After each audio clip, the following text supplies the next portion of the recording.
there, everybody. Coming to you live from the car again, this time in the afternoon, evening. And I have been wanting to post this video for a while, so I thought might as well take some time this afternoon to film it and get it out and upload it for you guys. We are going to just talk about all things like infant life. My daughter is 5 months old now. She's almost like 5.5 weeks. She'll be 22 weeks this weekend. And so we're going on the big 6-month milestone. And I just want to talk about like realizations that we've had, like real life stuff, because I think it's super important to talk about the fact that before I had her, I had all these visions of what I wanted to do and things that I wasn't going to do. And that all changes. And so let's just hang out. Let's talk about it. If you're new here, I'm Caitlin. I am a new mom, and I had my daughter at the very end of December. And so 2026 has been all about maternity leave and postpartum and all of the things.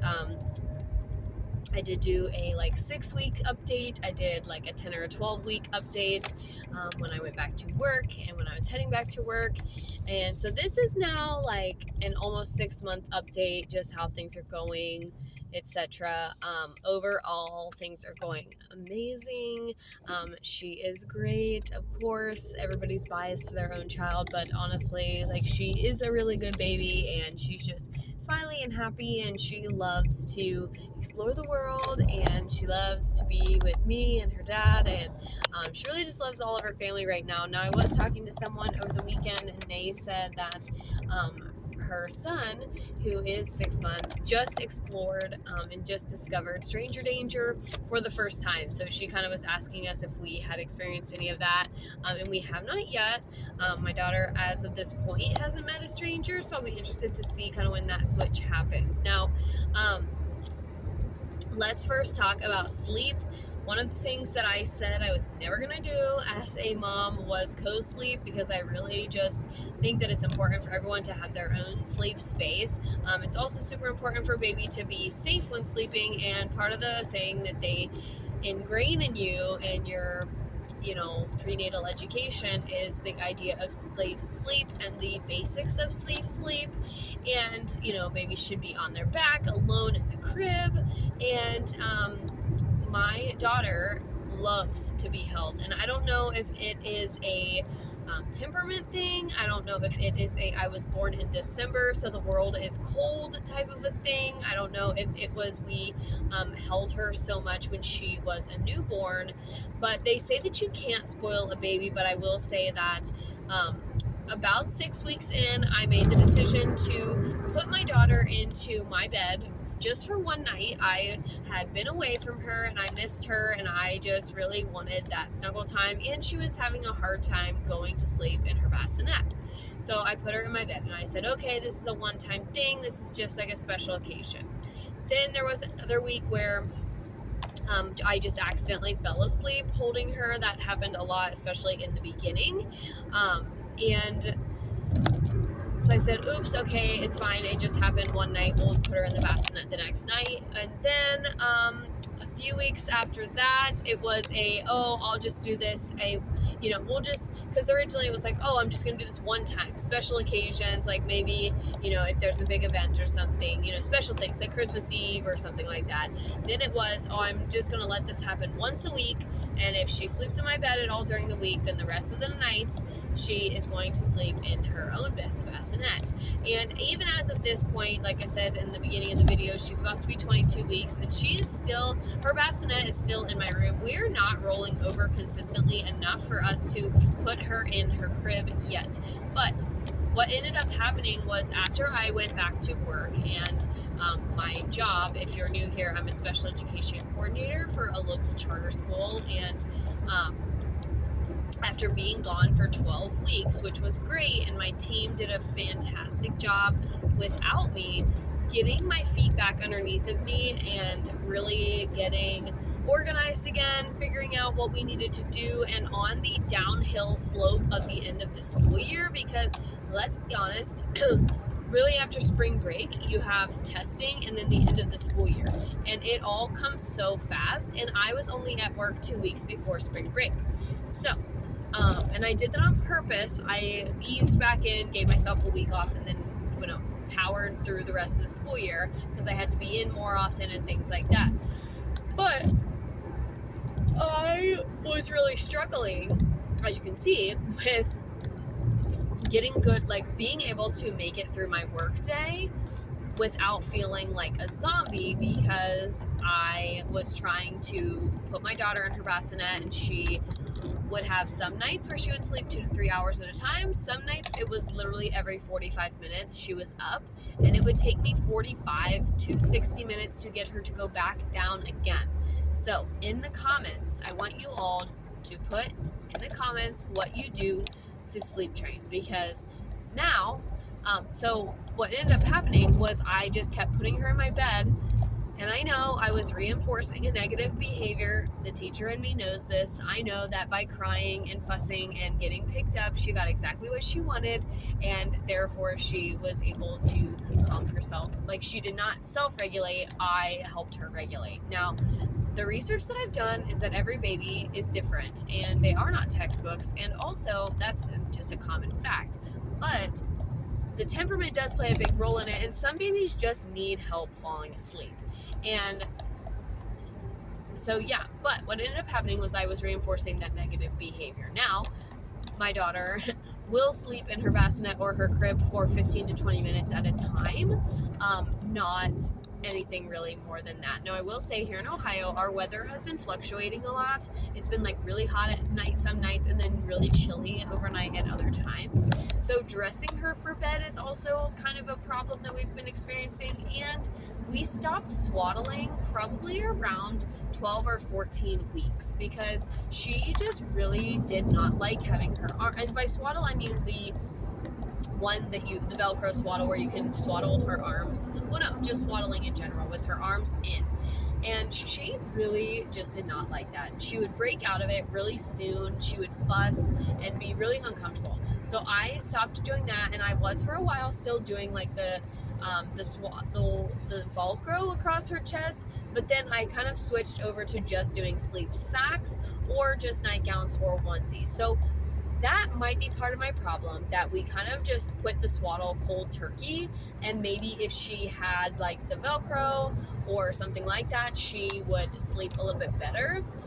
But I do use a sleep sack a couple of times a week, and not really any different than when she sleeps in a onesie or whatever. We are still dealing with the startle reflex a little bit as well. It hasn't fully gone away, which the pediatrician did say that it normally doesn't go away until 4 months, but sometimes it can linger as long as 6 months. So we're still kind of dealing with that. We're also dealing with, like I said, temperatures. My room is kind of hard, like it's either really hot, really cold, so I run the ceiling fan. The other night I had like the heater and the ceiling fan running, which is so bizarre.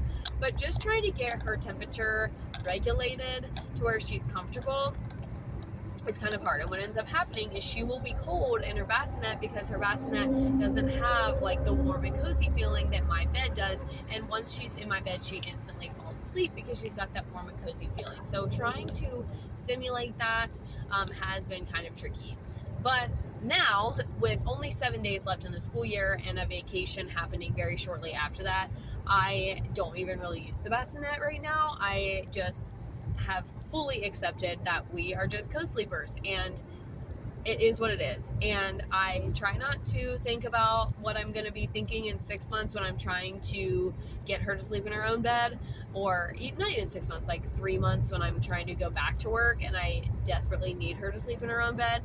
And I will say, I get way better sleep when she just sleeps with me. I will say that. Like, I don't have to worry because she's on my chest, she's on my belly, I can hear her breathing, I can feel her breathing when my arms are around her back, I can hear her when she wakes up instantly, and I get better sleep because, especially lately when we've been doing like a full-on co-sleeping, like side by side, I can sleep on my side and be pretty comfortable.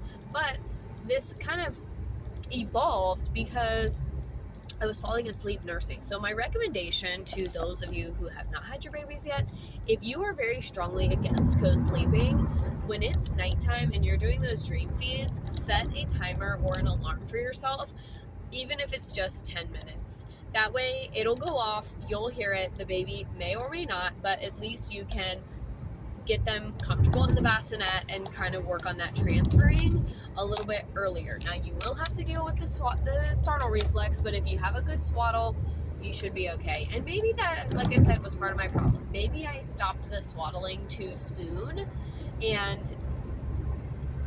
but I just really was looking at her reaction to being swaddled. She absolutely hated it. Now I will say she would scream when I put her in it, but then typically she did sleep pretty well. But like I said, lately, or not lately because we haven't used it in a long time, but she had started breaking out of it like within 5 minutes of being in it. And so I just took that as a sign that she didn't want to be swaddled that tightly anymore. But it has affected our sleep. And my daughter, when she was a newborn, like 3-4 weeks old, she slept 4 to 5 hours in 4 to 5 hours stretches at night. Lately, we're doing that if we are co-sleeping. If we're on our own, like I said, we're anywhere from 20 minutes to an hour, and then it takes us a significant amount of time to go back to sleep. She also has very serious FOMO, so if anything else is happening at night, if my husband's watching something on TV, if there's lights on, music playing, she is all about whatever that is and does not want to go to sleep. Now, like I said, maybe she's just not a great nighttime sleeper, but she does take really good naps, especially in the car seat. She absolutely loves to ride in the car, and she will sleep almost every time that we put her in the car. So there are pros and cons, but my goal in saying all this is not to pass judgment. It's not to cause judgment on myself, but if you are very serious about not co-sleeping, I would recommend starting off early, especially in those newborn days, of setting a timer when you are nursing overnight and doing the dream feeds. That'll get you and baby into the habit of, okay, you can nurse till you're finished and then go down in your bassinet. That is something that I failed to do because I kept falling asleep. She would just nurse until she was full and then delatch off the breast, and then just she was asleep on my belly, and that's how we're spending almost all of our nights now. So that would be my one recommendation. Another thing is, if you are not breastfeeding and you're bottle feeding, make sure that you are trading off with dad, or making dad do bedtime as a priority. This is also not something that we're doing in our house. I do all of the bedtimes all of the time except for a smattering of a few occasions, and that does affect things also. When you are struggling for sleep is a survival sleep is in Maslow's hierarchy of needs. Everybody needs sleep to survive. It literally is a survival trait, and you have to have a good sleep to get through the day at the bare minimum. And when push comes to shove, you have to do whatever it takes to get sleep for you and your baby. If that means that you are holding them, if that means that you're sleeping in the recliner, if that means that the baby is sleeping in the car seat or the swing, you have to do whatever you need to do. Now, I am not a pediatrician by any means. Pediatricians will tell you that the baby needs to be on their back alone in the crib, but real parents know that that is not always the case. And sometimes you fall asleep on the couch with your baby in your arms, or sometimes you do fall asleep when they're nursing. And guess what? 9 times out of 10, it's going to be okay. And I really struggled with that in the beginning. I'm saying all this because this is something that I really struggled with, and I still worry about. And I am trying to make content that I, as a new mom, would want to hear and want to see. And this is something that I had to learn kind of the hard way, I guess, is that she's okay. And actually, I sleep better if she's with me in my bed than I do when she's in her bed. Because guess what? When she's in her bed, I feel the need to run the monitor, and I can hear every single sound that she's making, which is the case when she's in the bassinet also.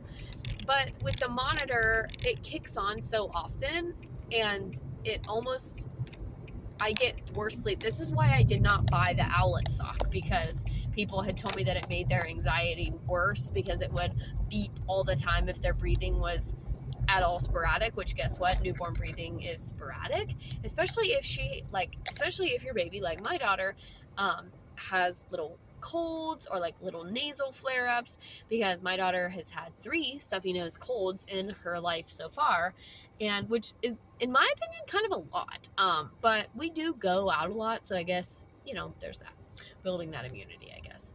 But yeah, that was the first thing that I wanted to talk about in this video, is give yourself grace and do whatever you need to do to sleep.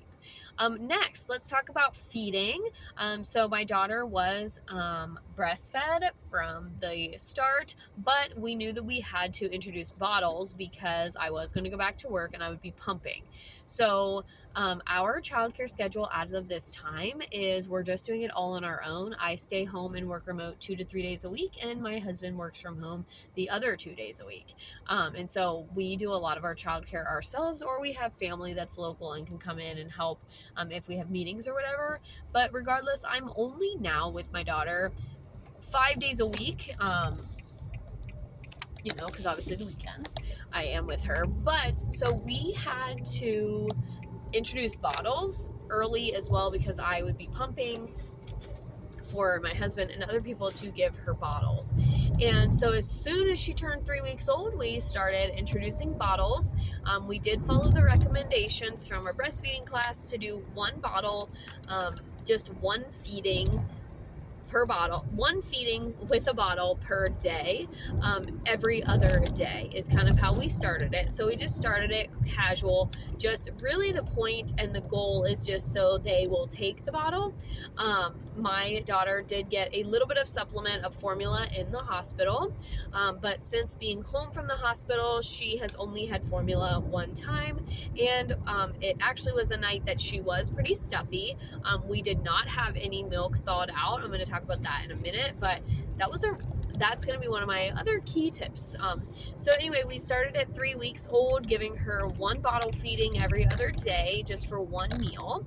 And then we just kind of gradually increased that as needed. By the time that she was 6 weeks old, I was gone from her for like 10 to 12 hours, and she took 3 to 4 bottles from my husband without an issue.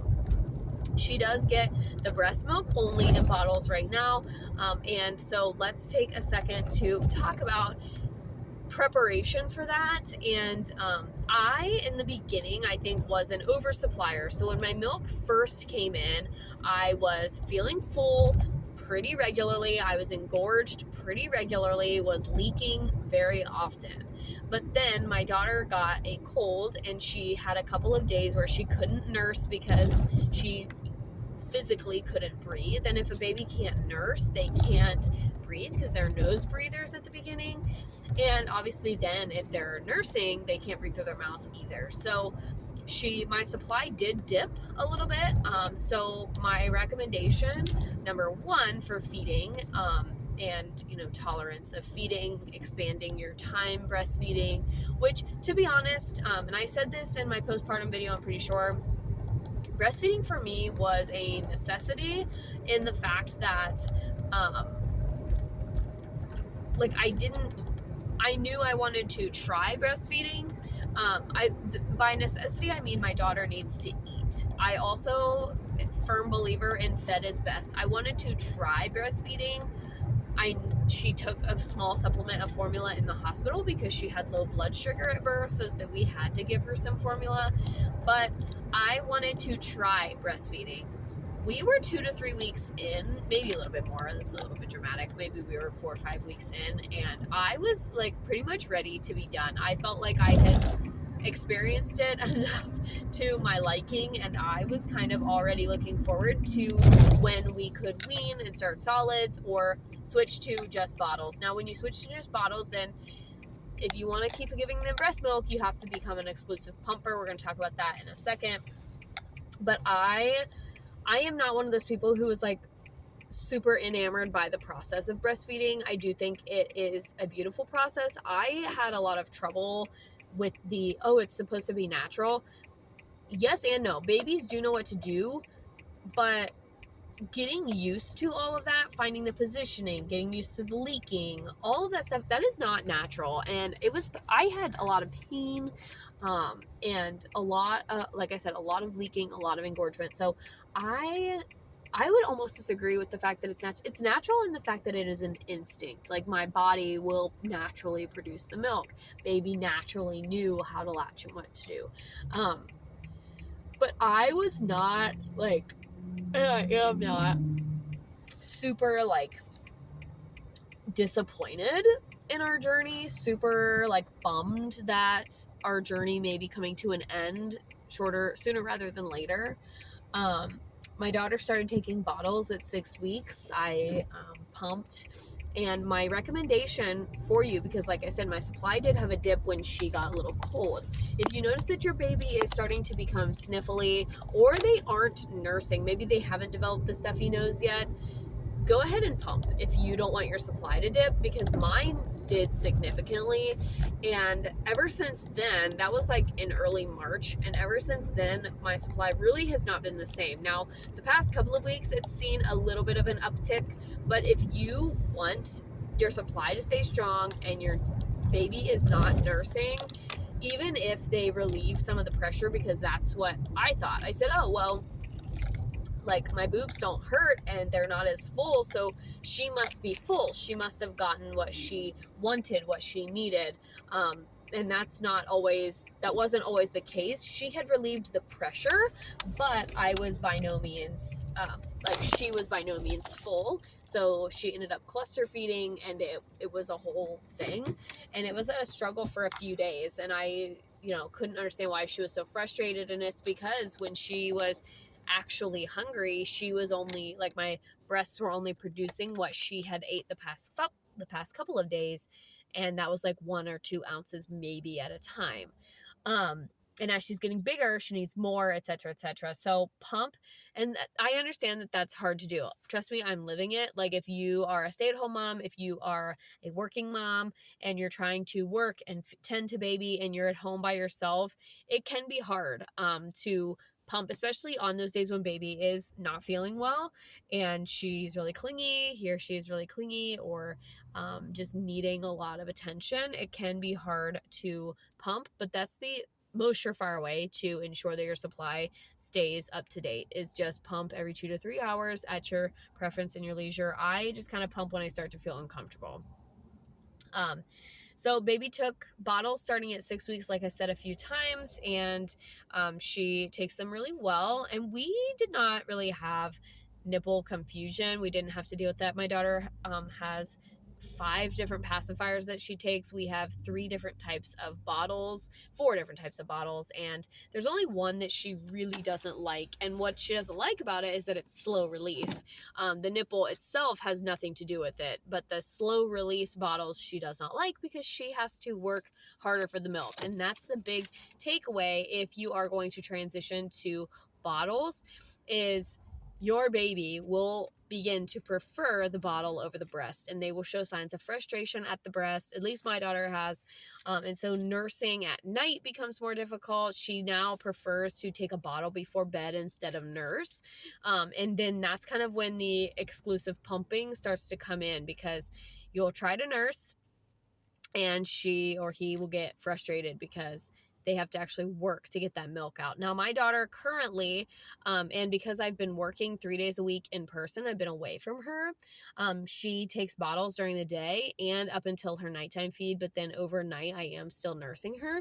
And we're still waking up, even with the co-sleeping, 1 to 2 or 3 times a night.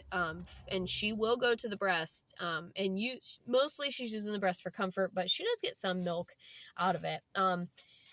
And there was a night where it was really, really rough. We actually had went through our stash of milk in the fridge. Always make sure that you have at least 1 bag in the fridge that's able to be thawed or warmed up or whatever, or make sure that you pump every night right before bed and have milk that's able to be warmed up or given to baby, because that was a struggle.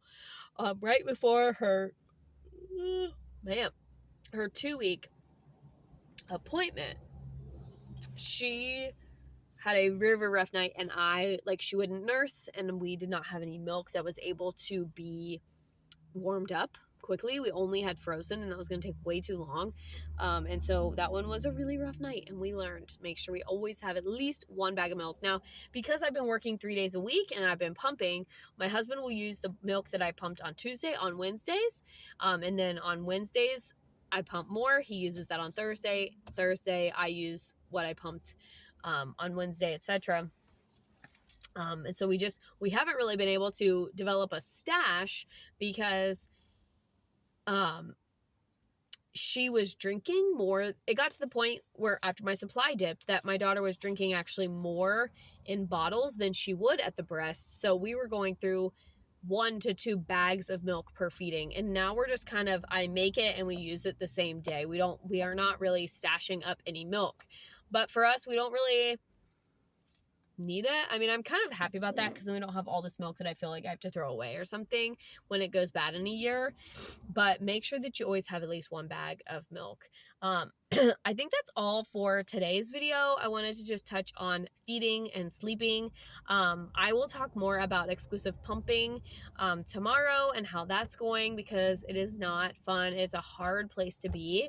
I mean, there are multiple reasons why somebody would be an exclusive pumper. Again, fed is best. So if you're really passionate about giving your child breast milk and pumping is the only way that you can do that, then by all means, go for it, girl. Love that. And like I said, that's the journey that I'm in right now. So I want to talk about it and bring awareness to it, because sometimes it's not when you have a kid, sometimes you don't get to choose your path. And that's been really the summary of this video and kind of the summary of the past couple of months of my life. So I will be back again for another episode in this little tangential series of my postpartum life. I'm gonna probably call this one like